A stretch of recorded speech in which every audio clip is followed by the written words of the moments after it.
कौन किसका चुनौती बनेगा ये तो समय बताएगा। अभी प्रशांत किशोर को कौन सा गरीब जानता है यहाँ का, तो पहले गरीब की बात तो हो जाए उसके बाद।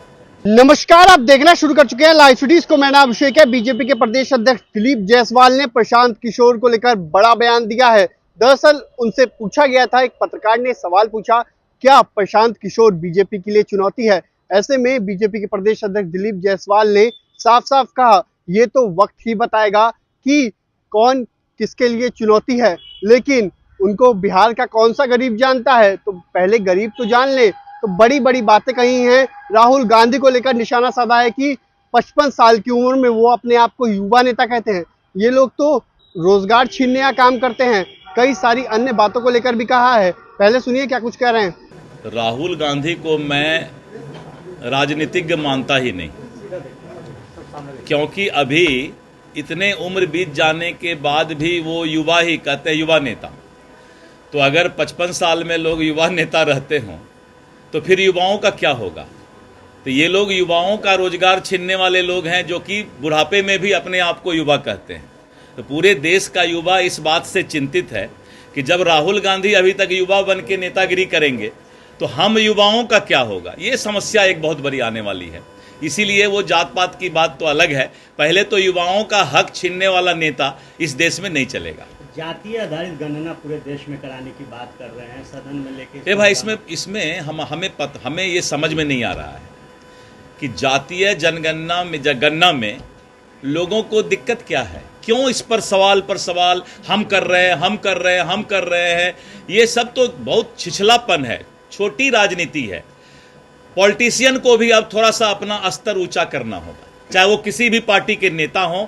नेताओं को अपना थोड़ा सा स्तर ऊपर करना होगा। रोज जो है एक ही चीज पर, कभी ये दल चाहता है क्रेडिट लेना, कभी वो दल चाहता है क्रेडिट लेना। कुछ नया चीज सोचिए ना। अभी तक वहीं पर क्यों है, जब सारा पार्टी ने क्लियर कर दिया कि सब हम लोग सब चाहते हैं जातीय गणना हो, और यही तो नारा है, स्लोगन है मोदी जी का, सबका साथ सबका विकास। यानी जितने जो लोग हैं उनको उतना हिस्सेदारी मिलके वो विकास हो। तो एक बार क्या सभी राजनीतिज्ञ, चाहे वो बीजेपी भी हो और चाहे वो विपक्ष के जो लोग हैं, सबको मैं एक ही सलाह देता हूं कि एक ही नारा, एक ही मुद्दा कितना दिन जनता के बाद उठाइएगा? बासी हो गया ये मुद्दा, अब उसको हकीकत में बदलिए। कौन जाति गणना के विरोध में कौन नेता है? एक चेहरा बताइए, एक नाम बताइए। नहीं, मैं कर रहा हूं, मेरे समय में हुआ। ये सब राजनीति का घटिया स्तर है, जिससे मैं अनुरोध करता हूं सभी राजनीतिक दल के नेताओं से कि इन सब के अलावा देश का जो ज्वलंत मुद्दा हो, कुछ भी दूसरा मुद्दा उठाइए। सर, जेडीयू के सांसद हैं देवेश चंद्र ठाकुर कह रहे हैं कि लोकसभा चुनाव के दौरान ना तो बीजेपी ने सहयोग किया, ना तो हमारी पार्टी ने, लालू यादव ने सहयोग किया।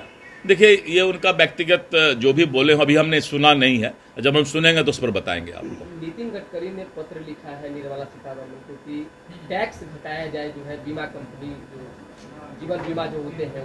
देखिए, हर वक्त अच्छा सुझाव सबको देना चाहिए।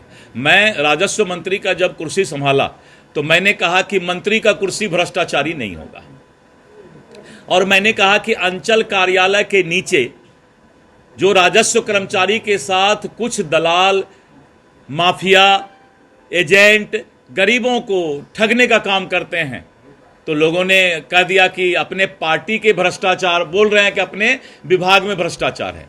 विभाग की भ्रष्टाचार की बात नहीं है। बात यह है कि अगर कहीं भी गलत हो रहा है, कहीं भी अच्छा सुझाव है, तो सभी राजनीतिक दल को सुझाव देना चाहिए, क्योंकि सुझाव कोई निगेटिव नहीं होता है, सकारात्मक होता है। भाजपा के लिए प्रशांत किशोर चुनौती बन सकते हैं क्या? आपको अभी देखिए, मैं बताता हूं, संख्या के आधार पे जो है लोगों को, मैं बता रहा हूं, कौन किसका चुनौती बनेगा ये तो समय बताएगा। इस पर आप और हम भविष्यवाणी अभी कैसे कर सकते हैं? मैं बता रहा हूं ना कि आप और हम भविष्यवाणी कैसे कर सकते हैं कि कौन चुनौती है, नहीं है। अभी प्रशांत किशोर को कौन सा गरीब जानता है यहाँ का, तो पहले गरीब की बात तो हो जाए उसके बाद। तो आपने सुना कि प्रशांत किशोर को लेकर बीजेपी के प्रदेश अध्यक्ष दिलीप जायसवाल ने बड़ी बात कही है। उन्हें कौन सा बिहार के गरीब जानते हैं, तो बड़ा सवाल उठाया प्रशांत किशोर को लेकर, और उन्होंने साथ साथ राहुल गांधी पर भी निशाना साधा है। राहुल गांधी को लेकर बड़ी बात कही है कि 55 साल की उम्र में ये अपने आप को युवा नेता कहते हैं। ऐसे में युवाओं का क्या होगा? तो बने रहिए लाइव सिटीज के साथ, हमारे यूट्यूब चैनल को सब्सक्राइब करिए, फेसबुक पेज को लाइक करिए।